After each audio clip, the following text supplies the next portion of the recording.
గర్భిణీ స్త్రీలలో కొంతమందిలో ఏంటంటే షుగర్ లెవెల్స్ ఎక్కువ ఉండడము, దాన్ని మనము గెస్టేషనల్ డయాబెటిస్ మెలిటస్ అంటాం. అంటే అంతకుముందు ప్రీ ప్రెగ్నెన్సీ టైంలో షుగర్ లెవెల్స్ అన్నీ నార్మల్‌గా ఉండి, ప్రెగ్నెన్సీ టైంలో షుగర్స్ హై ఉండడాన్ని మనము గెస్టేషనల్ డయాబెటిస్ అంటాం.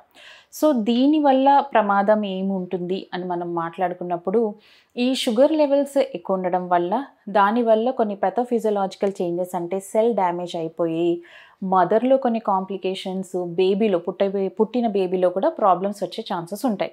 దీంట్లో మాట్లాడుకుంటే ఫస్ట్ ట్రైమెస్టర్‌లో అంటే ఫస్ట్ 3 నెలల్లో షుగర్ లెవెల్స్ ఒకవేళ చాలా ఎక్కువ మోతాదులో ఉన్నప్పుడు హెచ్‌బీఏవన్సీ లెవెల్స్ అంటాం.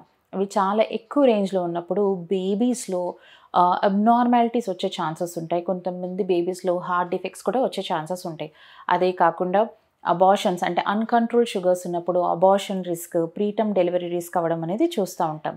సో, ఈ సెల్స్ ఎక్కువ హైపర్‌ప్లేసియా అవ్వడం వల్ల బేబీ యొక్క వెయిట్ అనేది మ్యాక్రోజోమియా అంటాం. అంటే పుట్టబోయే బేబీ ఉండే వెయిట్ కన్నా ఎక్కువ మోతాదులో వెయిట్ ఉండడము, మోర్ దెన్ 4 కేజెస్ అప్పుడప్పుడు 5 కేజెస్ బేబీస్‌ని కూడా చూస్తుంటాం. అదే కాకుండా ఉమ్మనీరు ఎక్కువ మోతాదులో అవ్వడం అనేది జరుగుతుంది. దాన్ని పాలీహైడ్రామ్నియాస్ అంటాం. ఈ బాడీలో వచ్చే మార్పుల వల్ల, ఫిజియోలాజికల్ చేంజెస్ వల్ల ఈ ఉమ్మనీరు అనేది ఎక్కువ మోతాదులో ఉండడం వల్ల, ఆ ఉమ్మనీరు ఎక్కువ ఉండడం వల్ల ప్రీటర్మ్ డెలివరీ అవ్వచ్చు, లీక్ అయిపోవచ్చు. ప్రీటర్మ్ పిఆర్ఓ ఏమంటాం అంటే తొందరగా వాటర్ లీక్ అయ్యే ఛాన్సెస్ ఉంటాయి. అబ్రప్షన్ అంటాం. అంటే ప్లాసెంటల్ సెపరేషన్ ఛాన్సెస్ అవి ఎక్కువగా ఉంటాయి. ఇదే కాకుండా ఈ బేబీ ఎక్కువ వెయిట్ ఉండడం వల్ల నార్మల్ డెలివరీ ఛాన్సెస్ చాలా తక్కువ అయిపోయి సిజేరియన్ చేయాల్సిన అవసరం పడవచ్చు.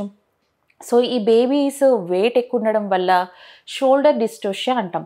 అంటే డెలివరీ టైంలో నార్మల్ డెలివరీ టైంలో హెడ్ వచ్చిన తర్వాత బేబీ యొక్క షోల్డర్స్ అనేవి స్ట్రక్ అయిపోతాయి.